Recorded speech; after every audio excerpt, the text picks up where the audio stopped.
안녕하십니까? 저는 신천지 예수교 양산교회 허도상 강사입니다. 오늘 이렇게 온라인 행복 세미나에 참여해 주셔서 감사를 드리고 짧은 시간이지만 재밌고 유익한 정보와 지식이 여러분들께 전달이 되었으면 좋겠습니다. 지난 시간에 행복에 대한 가치는 배움을 통해서 우리 자신 안에서 발견할 수 있고 특별히 신의 생각과 말을 배워감으로써 삶을 바라보는 관점이 변화되고 행복을 느낄 수 있다는 것을 살펴보았습니다. 오늘 이 시간에는 행복의 조건과 우리가 정말 행복해지기 위해서 찾고 발견해야 될 대상이 바로 이거였구나 라는 것을 마음에 잘 담고 가시는 시간이 되시면 좋겠습니다. 여러분들은 행복의 조건은 무엇이라고 생각하십니까? 옆 사람한테 한번 얘기해 보시겠어요? 아마 많은 분들의 대답이 짧고 굵게 돈이라고 하지 않으셨을까 싶습니다. 그런데 여기 보면은 네 글자로 되어 있는데요. 혹시 그럼 돈 버는 것 이렇게 생각하신 분도 있으신가요? 많은 사람들에게 이 행복의 조건을 물어보면은 80% 이상이 돈을 벌어야 된다고 얘기를 합니다. 여러분들은 어떤 입장이신가요? 첫 번째, 돈으로 행복을 살 수 없다. 또는 돈이 있어야 행복할 가능성이 더 크다. 아니면 행복과 소득은 어느 정도 연관성이 있다. 실제로 이 돈과 행복의 상관관계에 대해서 통계 조사를 해보니까 우리의 이목을 끄는 점이 있습니다. 물론 돈이 많으면 돈이 없을 때보다 많은 일들이 수월해지기 때문에 없는 것보다는 있는 게 낫겠죠. 그런데 노벨상 수상자인 앵거스 디턴 프리스턴대 교수의 연구에 의하면 그 돈이 늘수록 행복을 증가시키는 기울기는 훨씬 더 완만해집니다. 행복의 증가율이 더 이상 높아지지는 않는다는 것이죠. 그러다가 약 7만 5천 달러 정도 되면은 스톱이 됩니다. 그 이후로는 돈이 많아져도 행복의 증가는 이루어지지 않는다는 것이죠. 그래서 돈으로 살 수 있는 행복의 양은 계산해 보면 약 8천만 원 정도가 상한선이라고 할 수 있겠죠. 하지만 이것은 8천만 원 그 이상 버는 사람들이 더 이상 행복해질 수 없다는 얘기를 드리는 것이 아닙니다. 다른 요인이 행복을 결정하고 있다는 것이죠. 소득이 8천만 원 이후부터는 더 불행해지거나 혹은 더 행복한 사람이 존재할 수 있는데 더 이상 행복의 기준은 돈에 의한 것이 아니라는 것입니다. 우리가 SNS나 TV를 보면 누군가가 빌딩을 몇백억짜리를 샀는데 또 거기다가 얼마가 이렇게 올랐다. 이런 걸 보면은 어떻습니까? 배가 아프기도 하고 또 부럽기도 하고 합니다. 그런데 이 그래프를 보면서 크게 부러워할 만한 것은 아니다 싶은 것은 그 사람들이 느끼는 행복이나 우리가 느끼는 행복이 사실상 별반 큰 차이는 나지 않는다는 점입니다. 재밌는 것은 우리나라는 그래프가 이렇게 나옵니다. 그러다 보니 돈 없는 사람이나 돈 많은 사람이나 행복을 느끼는 정도는 크게 차이가 나지 않고 들쭉날쭉합니다. 이런 곡선 때문에 자주 일어나는 현상이 뭔지 아십니까? 이 부자들을 특별히 존경한다거나 웬만해서는 우리나라 사람들이 인정을 잘 해주지 않습니다. 자기는 아무리 가난하고 별거 없어도 야 누구누구 갑부라던데 이런 이야기 나오면은 반응이 에이, 별거 아니야 쟤 이런다는 거죠. 그래서 의외일 수도 있지만 우리나라 사람들에게는 행복을 더더욱 돈보다 다른 요인이 결정한다는 이야기입니다. 그렇다면 우리의 행복을 결정하는 요소에는 돈 말고 또 어떤 것이 있을까요? 한 리서치 조사를 보게 되면은 첫 번째가 젊어야 한다는 겁니다. 누구에게나 젊음은 좋은가 봅니다. 그중에서도 30대가 가장 만족도가 높다고 하네요. 그리고 두 번째는 남보다 잘 산다고 느껴야 한다는 겁니다. 뭐 가계 경제 만족도는 비슷한데 스스로 잘 산다고 느끼는 것이 중요한 부분인 것 같습니다. 자, 그리고 세 번째는 많이 배워야 한다는 것이고, 네 번째는 남과 사회에 대한 신뢰감이 높아야 한다고 합니다. 다섯 번째는 종교 행사에 자주 가야 한다는 것. 그리고 여섯 번째는 가족과 여가를 중시해야 한다는 것입니다. 여기서도 보게 되면은 돈이 필요한 것은 맞지만은 아이러니하게도 돈을 최고의 가치로 여기는 사람은 오히려 만족도가 낮다고 합니다.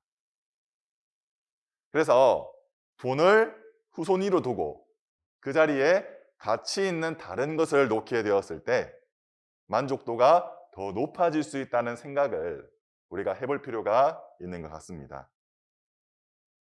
그리고 일곱 번째는 결혼하나 안 하나 이거는 행복과는 무관하다 하는데요. 결혼 생활이 행복과 불행을 너무 자주 넘나들어서 그런 걸까요? 어찌되었든 행복을 위한 이런 조건들이 여러분들께 갖추어졌다 한다면 여러분들은 어떠실 것 같습니까? 정말 행복하다고 느끼실 것 같으신가요? 하버드 대학교에서 연구를 했습니다. 75년 동안 724명을 놓고 그들의 인생을 관찰하면서 행복의 조건에 대해서 알아보는 것입니다. 그랬더니 우리가 생각지도 못했던 것이 행복의 조건으로 나타났습니다. 그것이 무엇일까요? 바로 좋은 관계였습니다. 행복의 가장 큰 조건이 좋은 관계였다는 것이죠. 공감이 되시나요? 호텔에서 휴가를 즐기기 위해서 호캉스를 갔습니다. 정말 아름다운 경치를 보면서 아주 맛있는 음식을 먹습니다. 그런데 만약에 정말 불편한 윗사람과 또는 내가 싫어하는 사람과 그 자리에 가서 단 둘이 먹고 있다면 행복하다고 느낄까요? 아마 이 음식이 입으로 들어가는지 코로 들어가는지도 모를 그런 자리가 자신을 더 불행하도록 느끼게 만들지 않겠습니까? 그래서 사람과 사람을 이어주고 소통할 수 있는 그런 좋은 관계가 되어야지만이 진짜 행복함을 느낄 수가 있다는 것이죠. 집안에서도 가족들이 다 같이 있고 또 경제적으로도 넉넉하다 하지만 날마다 치고받고 싸운다면은 그게 행복일까요? 오히려 지옥같이 느껴지지 않을까요? 형편이 그리 넉넉하지 않더라도 또 가족 간에 서로를 아껴주고 또 우애가 있고 사랑한다면 그 관계가 행복감을 주지 않겠습니까? 행복의 조건이 좋은 관계라면 우리의 삶을 한번 좋은 관계로 만들어 봐야 하겠죠. 지금 이 순간 함께하고 계신 분과는 혹시 좋은 관계이신가요? 아니면 예전에는 좋았는데 이 세미나를 자꾸 들으라 해가지고 사이가 멀어지셨나요? 그런 분은 안 계시겠죠? 자, 그럼 좋은 관계를 만들어가기 위해서 필요한 조건이 있습니다. 세 가지를 알아볼 것인데 좋은 사람을 만나려면 먼저 나는 어떤 사람이 되어야 할까요? 그렇죠. 내가 먼저 좋은 사람이 되어야 하겠죠. 그래서 첫 번째는 나도 좋은 사람이 되는 것입니다. 그러면 좋은 관계를 만들기 위해서 나만 좋은 사람이면 될까요? 나만 좋고 남들은 다 나쁜 사람이라면 어떻겠습니까? 이 좋다와 나쁘다의 어원을 보면은 좋다는 조화롭다, 나쁘다는 나뿐이다라는 것입니다. 이기적인 사람이죠. 그러니까 나만 조화로운 사람이고 다 나뿐인 사람이면 아마 그 사람들은 나를 등쳐먹으려고 하거나 또 봉으로 생각을 해서 힘들게 하지 않겠습니까? 그래도 나는 좋은 사람이니까 계속 좋은 마음인 것처럼 해야 되는 그런 괴로움을 겪을 수도 있을 것입니다. 그러니 내가 좋은 사람이 되었다면 상대도 좋은 사람이 되는 것이 중요합니다. 그래서 나도 너도 다 좋은 사람이 되는 것입니다. 우리 옆에 계신 분을 한번 바라보세요. 그리고 이렇게 한마디 해주시면 좋겠습니다. 좋은 사람이 되겠습니다. 서로 좋은 사람이 되어주는 것이 좋은 관계, 바로 행복의 조건입니다. 중요한 것은 우리가 좋은 관계의 사람을 만났다 하더라도 이게 곧 행복이고 천국 같은 삶이 이루어진 것일까 하는 것입니다. 그래서 마지막 세 번째 조건이 갖추어지지 않는다면 우리가 살고 있는 세상은 행복하고 천국 같은 곳이 되지 못할 수도 있습니다. 그건 바로 좋은 관계가 유지되는 것입니다. 정말 좋은 사람을 만나서 서로 마음을 합해 동업을 하게 되었다고 가정을 해보면 우리 흔히 어르신들이 하시는 말씀 중에 아무리 친해도 동업을 하라고 합니까? 절대 하지 말라고 합니까? 하지 말라고 하죠. 왜일까요? 처음과 마음이 달라져 버릴 때가 있기 때문입니다. 뜻이 달라져 버리거나 또 욕심이 생기면은 배신을 하기도 하고 사기를 치는 경우도 종종 발생하죠. 부부 사이의 관계도 마찬가지입니다. 처음에는 사랑해서 결혼을 하더라도 이혼 사유가 1위가 뭡니까? 성격 차이입니다. 마음이 맞지 않게 되면 관계가 유지되지 않고 헤어지게 되죠. 서로 우리가 아무리 좋은 사람을 만났다 할지라도 나아가 아주 오랫동안 좋은 관계를 맺었지만 그 사랑하는 사람이 결국 병이 들어서 또 목숨을 잃어버린다면 그 행복은 결국 유지되는 게 아니지 않겠습니까? 여러분도 주변에 사랑하는 가족들이나 지인들이 계실 겁니다. 그런데 사랑하는 분들 가운데서 먼저 돌아가신 분들도 있으시죠. 할아버지, 할머니가 될 수도 있고 부모님이 될 수도 있고 때로는 자식이 될 수도 있고요. 아니면 친척이나 친구들이 될 수도 있습니다. 좋은 관계 속에서 오랜 시간을 행복을 유지하면서 살아가고 싶은 것이 이 사람의 본질적인 마음이지만 이 거대한 장벽이 있어서 누구나 그 마음을 단념할 수밖에 없게 됩니다. 그 장벽이 바로 죽음입니다. 죽음은 삶과 함께 우리 인생에 포함되어서 거부하거나 부정할 수도 없는 명제입니다. 저의 경험을 통해 보면은 어렸을 때는 그렇게 크게 죽음에 대해서 고민을 해보거나 또 깊이 있게 고찰해 본 적은 없었던 것 같습니다. 그런데 성장을 해가면서 또 어른들이 돌아가시고 또 사랑하는 지인들이 죽음을 맞이하게 되고 그러면서 차츰 나에게도 죽음은 내가 생각지도 못하는 순간에 올 수 있겠구나라는 것을 자연스럽게 인지하게 되었고 또 자신의 죽음에 대해서 깊이 있게 고민과 생각을 해보게 되는 것이었습니다. 이분은 대한민국 사람이라면 누구라도 알 법한 기업을 일으킨 창업주 이병철 씨입니다.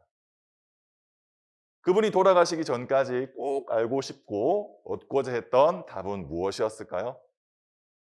핵심은 생로병사와 신에 관한 질문이었습니다. 신의 존재를 어떻게 증명할 수 있나? 신은 왜 자신의 존재를 똑똑히 드러내 보이지 않는가? 그리고 신은 인간을 사랑했다면 왜 고통과 불행과 죽음을 주었는가? 신은 왜 악인을 만들었는가? 영혼이란 무엇이고 인간이 죽은 후에 영혼은 죽지 않고 천국이나 지옥으로 간다는 것을 어떻게 믿을 수 있나? 삶의 마지막을 앞에 두고 알고자 하였던 정말 솔직한 질문인 것 같습니다. 역설적이기도 하지만 인생을 어떻게 살아야 하는지는 죽음이 가까이 있을 때 더욱 생각해 보게 되는 것 같습니다.